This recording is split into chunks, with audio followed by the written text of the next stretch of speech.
সম্মানিত দর্শক শ্রোতা ভাই ও বোনেরা, আসসালামু আলাইকুম। স্টক ইনভেস্টর বিডি চ্যানেলের পক্ষ থেকে আপনাদের সবাইকে স্বাগতম জানাচ্ছি। আমি আজকে আপনাদের সাথে ঢাকা স্টক এক্সচেঞ্জের প্রধান সূচক ডিএসইএক্স ইন্ডেক্স নিয়ে আলোচনা করব এবং আগামী কার্যদিবসটি শেয়ার বাজারে কেমন যেতে পারে এই বিষয়টি আপনার সামনে তুলে ধরার চেষ্টা করব এবং আলোচনার মাধ্যমে বুঝিয়ে দেওয়ার চেষ্টা করব।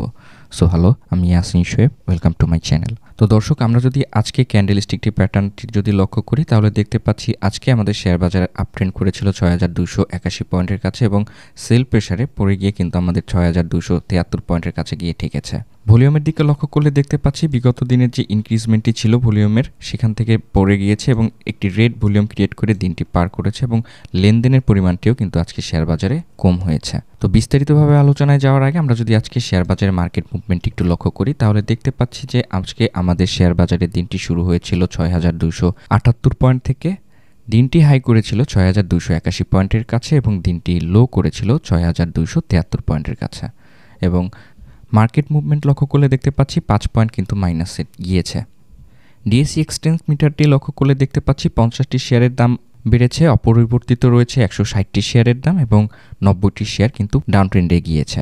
তো গ্রাফ চার্টের দিকে লক্ষ্য করলে দেখতে পাচ্ছি যে আজকে আমাদের দিনের শুরুতে কিছুটা ডাউন হয়েছিল এবং পরবর্তীতে বাই প্রেসারে আপ ট্রেন্ডে গিয়েছে। তো পরবর্তীতে সেল প্রেসারে কিন্তু আমাদের বাজারটি পড়ে গিয়েছে। তো যে সকল কোম্পানিগুলো আজকে প্লাস ইন্ডেক্স কন্ট্রিবিউট করেছে সেখানে উঠে এসেছে RN spin, far chemical, Pubali bank, Sea Pearl resort, ADN telecom, Navana pharma, Al Arafah bank, Reliance insurance, mono spool paper mill এবং ইমাম বাটন।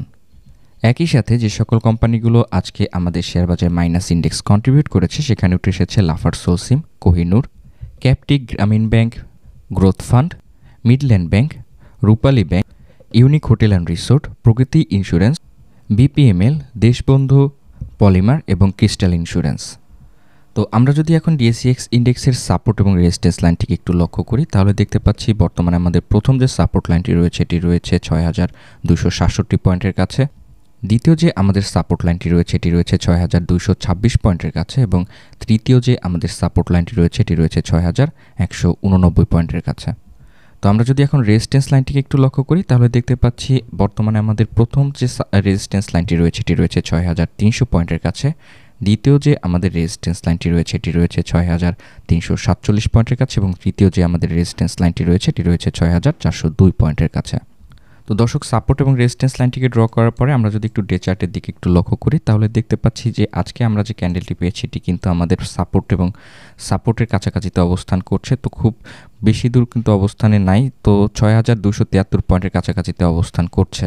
তো এখন যদি আরএসআইটিকে একটু লক্ষ্য করি তাহলে দেখতে পাচ্ছি আরএসআইটি বিগত দিনে যে আপ ট্রেন্ডের র্যালি ধরে রেখেছিল সেটি কিন্তু পরবর্তীতে ডাউন ট্রেন্ডের দিকে চলে এসেছে এবং বর্তমানে আরএসআইটি ৪৮ পয়েন্টের কাছে অবস্থান করছে। তো আরএসআইটি যদি ডাউন ট্রেন্ডে যায় সেক্ষেত্রে আমাদের ৪৭ পয়েন্টের কাছে একটি সাপোর্ট জোন রয়েছে।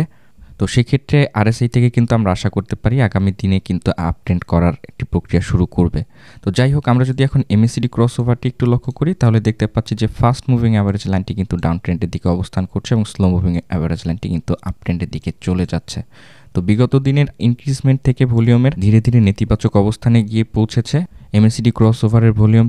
তো সেক্ষেত্রে আমরা কিন্তু এমএসিডি ক্রসওভার থেকে কোনো পজিটিভ সিগন্যাল পাচ্ছি না। তো আরএসআইটি বর্তমান অবস্থা যেহেতু আমাদের ৪৭ পয়েন্টের কাছে একটি সাপোর্ট জোন রয়েছে আরএসআইয়ের ক্ষেত্রে, সেখানে কিন্তু আমরা আশা করতে পারি এখান থেকে কিন্তু আবার রিভার্স করে আপ ট্রেন্ডে যাওয়ার আগামী কার্যদিবসটিতে। সেক্ষেত্রে আমাদের এমএসিডি ক্রসওভারটিও কিন্তু একটি মুভমেন্ট করবে এবং এখানে কিন্তু আমাদের নেতিবাচক থেকে একটি পজিটিভ সিগন্যাল আমরা কিন্তু এমএসিডি ক্রসওভার থেকে পাবো।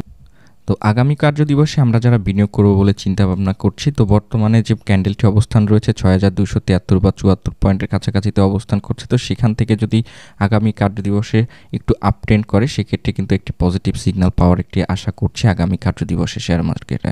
তো যাই হোক, ক্যান্ডেলিস্টিক প্যাটার্ন থেকে কিন্তু আমরা কোনো পজিটিভ সিগন্যাল পাচ্ছি না, এমএসিডি ক্রসওভার থেকেও কিন্তু পজিটিভ সিগন্যাল পাচ্ছি না, আরএসআই থেকে কিন্তু পজিটিভ সিগন্যাল না পেলেও একটি সাপোর্ট লেভেল পেয়েছি আরএসআইয়ের ক্ষেত্রে এবং এমএসিডি থেকেও কিন্তু পজিটিভ সিগন্যাল পাচ্ছি না। তো সেক্ষেত্রে আমরা আশা করতে পারি যে আরএসআই যেহেতু আমাদের সাপোর্ট লেভেলের কাছাকাছিতে রয়েছে তো এবং সাপোর্ট লেভেলের কাছাকাছিতেই আমাদের ক্যান্ডেলটি অবস্থান করছে, তো সেক্ষেত্রে আমরা পজিটিভ কোনো সাইন পেতে পারি আগামীকাল শেয়ার বাজারের মার্কেটে।